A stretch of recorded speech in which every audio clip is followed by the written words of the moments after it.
Rebel star Prabhas Sandeep Reddy వంగ కాంబోలో తెరకెక్కనున్న spirit సినిమాపై రోజు రోజుకు అంచనాలు భారీగా పెరిగిపోతున్నాయి. యానిమల్, అర్జున్ రెడ్డి లాంటి బ్లాక్ బస్టర్స్ తర్వాత సందీప్ రెడ్డి వంగ చేస్తున్న నెక్స్ట్ ప్రాజెక్ట్ ఇది.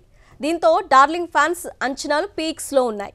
సినిమా అప్డేట్లు ఎప్పుడెప్పుడా అని ఆసక్తిగా ఎదురుచూస్తున్నారు. ఈ క్రమంలో సినిమాకు సంబంధించిన ఓ క్రేజీ అప్డేట్ నెట్టింట హాట్ టాపిక్గా మారింది. ఇటీవలే స్పిరిట్ నుంచి విడుదలైన ఓ ఆడియో టీజర్ సోషల్ మీడియాలో ఫుల్ వైరల్ అయిన సంగతి తెలిసిందే. ఇందులో జైలు సూపరింటెండెంట్గా ప్రకాష్ రాజ్, ఖైదీగా వచ్చిన ప్రభాస్ను వీడి బట్టలు ఉడదీసి మెడికల్ టెస్ట్కు పంపించండి అనే డైలాగు ఇప్పుడు నెట్టింట రకరకాల ఊహాగానాలకు తెరలేపింది. ఈ డైలాగ్ ఆధారంగా సినిమాలోని ఓ సన్నివేశంలో ప్రభాస్ న్యూడ్గా కనిపిస్తారని ఊహాగానాలు మొదలయ్యాయి. సందీప్ రెడ్డి వంగ సినిమాల్లో హీరోలు చాలా బోల్డ్ అండ్ స్ట్రాంగ్గా కనిపిస్తుంటారు.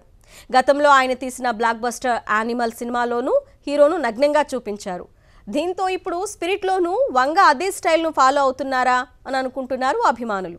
అయితే ఈ న్యూడ్ సీన్లో ప్రభాస్ స్వయంగా నటిస్తారా లేదా బాడీ డబుల్ ఉపయోగిస్తారా అనేది తెలియదు. దీనిపై వంగ క్లారిటీ ఇచ్చే వరకు సోషల్ మీడియాలో ఈ అంశం గురించిన చర్చలు కొనసాగుతూనే ఉంటాయి. సందీప్ రెడ్డి వంగ సొంత banner Bhadrakali pictures T series ఈ సినిమాను జాయింట్గా నిర్మిస్తున్నారు. ఇందులో ప్రభాస్ ఓ పవర్ఫుల్ ఐపీఎస్ అధికారిగా కనిపించబోతున్నారు. బాలీవుడ్ బ్యూటీ తృప్తి ప్రభాస్ సరసన హీరోయిన్గా నటిస్తోంది.